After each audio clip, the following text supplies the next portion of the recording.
بسم اللہ الرحمن الرحیم۔ محترم سامعین، ناظرین، آج شعبان کی 15ویں رات ہے۔ اس رات کی فضیلت بعض احادیث سے ثابت ہے، جسے عام لفظوں میں شب برات کہا جاتا ہے۔ شب یہ فارسی زبان کا لفظ ہے۔ شب کہتے ہیں رات کو، برات کہتے ہیں گناہوں سے بری ہونا۔ شب برات یعنی آدمی توبہ کر کے، توبہ استغفار کر کے اپنے گناہوں سے پاک ہو سکتا ہے، بری ہو سکتا ہے۔ بعض لوگ کہتے ہیں کہ اس کے بارے میں جو احادیث ہیں وہ بالکل درست نہیں ہیں، وہ من گڑت ہیں، اپنی طرف سے بنائی گئی ہیں۔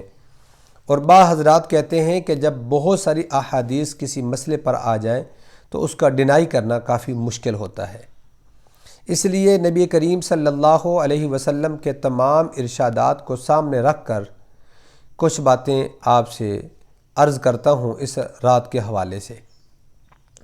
نبی کریم صلی اللہ علیہ وسلم نے فرمایا کہ اللہ تعالیٰ اس رات میں آسمان دنیا پر تشریف لاتے ہیں اور فرماتے ہیں کہ ہے کوئی بندہ مجھ سے مانگنے والا، میں اسے عطا کروں، ہے کوئی بخشش طلب کرنے والا، میں اسے معاف کر دوں۔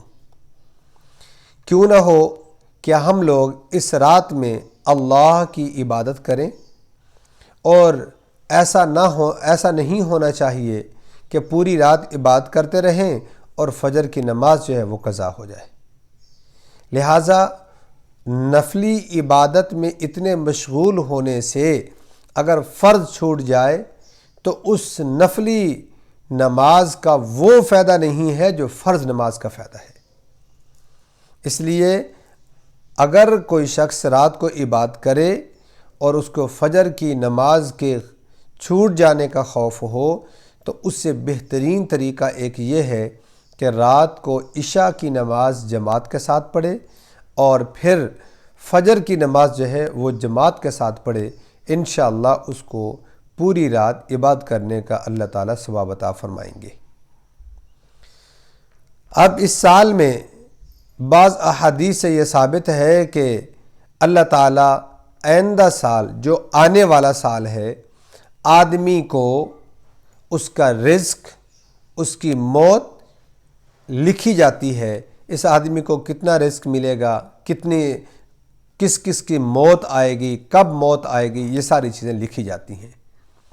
اس لیے بعض حضرات جو ہیں وہ روزہ رکھتے ہیں کہ جب ہمارا اللہ تعالیٰ کے ہاں نامہ اعمال پیش ہو یا نام لکھا جائے تو ہم روزے کی حالت میں ہوں۔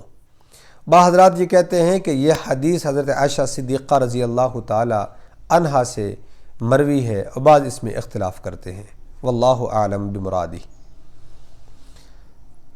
چنانچہ 8 قسم کے آدمی ہیں جن کی اس رات میں بھی اللہ تعالیٰ مغفرت نہیں فرماتے۔ نمبر 1 مشرک، نمبر 2 مشاہن، کسی کے لیے دل میں بغض رکھنے والا، نمبر 3 شراب کا عادی، نمبر 4 شلوار ٹخنوں سے نیچی کرنے والا۔ یہاں ایک اور بات بھی ذہن میں رکھیے گا کہ ایک آدمی بیٹھا ہوا ہے یا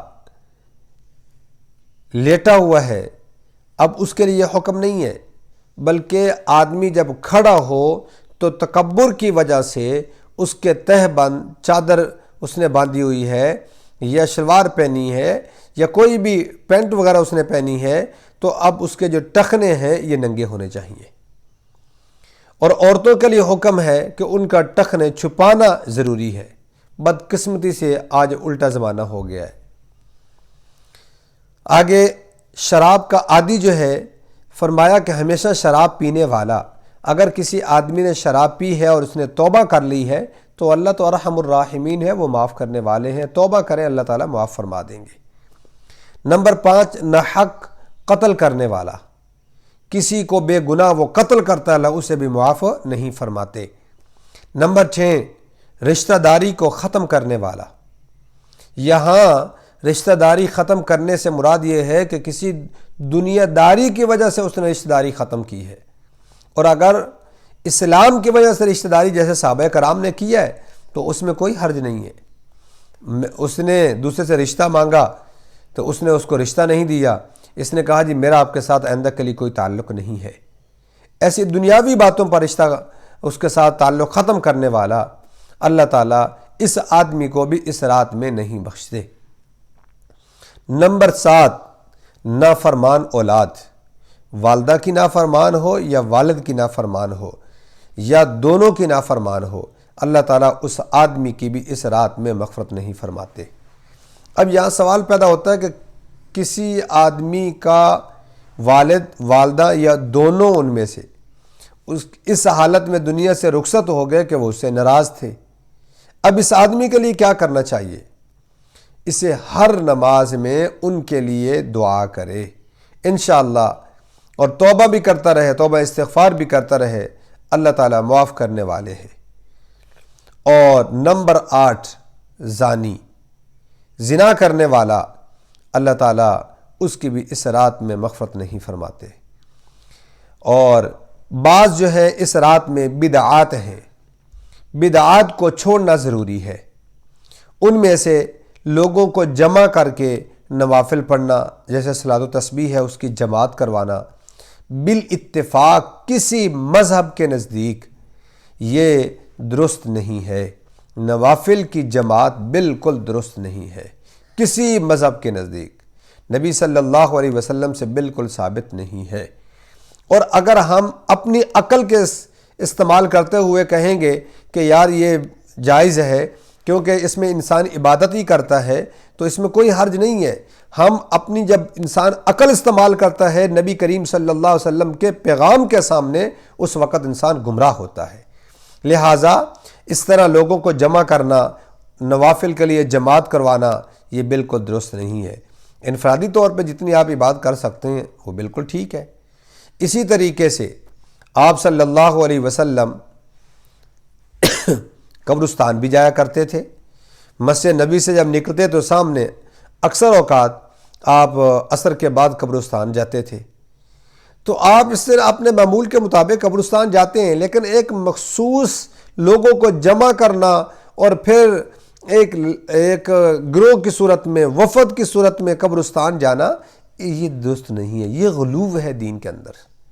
کہیں ایسا نہ ہو کہ ہم نیکیاں کماتے کماتے ہم گناہ کی طرف جائیں۔ اور اسی طرح کھانے پکانا، کھانے تقسیم کرنا، اس رات میں خصوصی طور پہ یہ انتظام کیا جاتا ہے، تو شریعت کے اندر یہ بھی بالکل درست نہیں ہے۔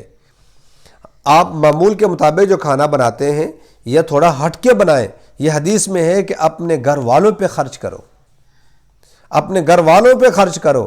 آپ گھر والوں پہ خرچ کیا ہے تو آپ جس طرح عام طور پہ آدمی کوئی چیز اچھی بناتا ہے تو پڑوسیوں میں دے دیتا ہے، تو اس لحاظ سے اگر دیں تو کوئی حرج نہیں ہے، لیکن ایک ذہن کے اندر یہ ایک تصور ہو کہ آج شب برات ہے اور اس طرح تقسیم کرنا اور اس طرح کرنا یہ جائز نہیں ہے۔ دعا ہے اللہ تعالی ہم سب کو قرآن و سنت کے مطابق زندگی گزارنے کی توفیق عطا فرمائے، آمین۔ وآخر دعوانا ان الحمد للہ رب العالمین۔